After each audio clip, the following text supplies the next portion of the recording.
Where to find a Windows 10 PCL5 driver for an unsupported LaserJet printer. When you search for the PCL5 driver on the official website like HP, you might only find a newer driver, such as the PCL6 driver, as shown here.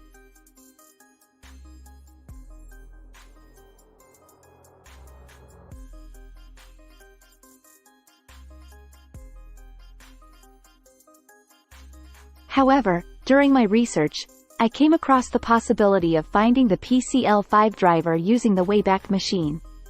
The Wayback Machine is a website that archives past versions of websites.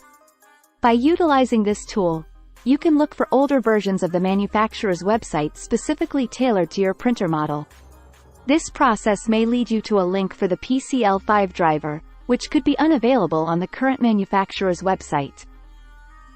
To do this, paste this link in URL and press enter. I will provide the link in the description. Then click on 2019 timeline. Click on the 31st of March in the calendar.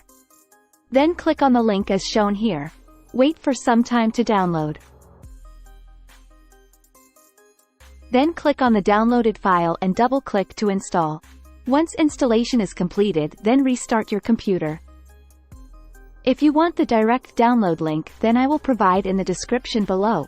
If you like this video, please like, share and subscribe to the channel. Thank you.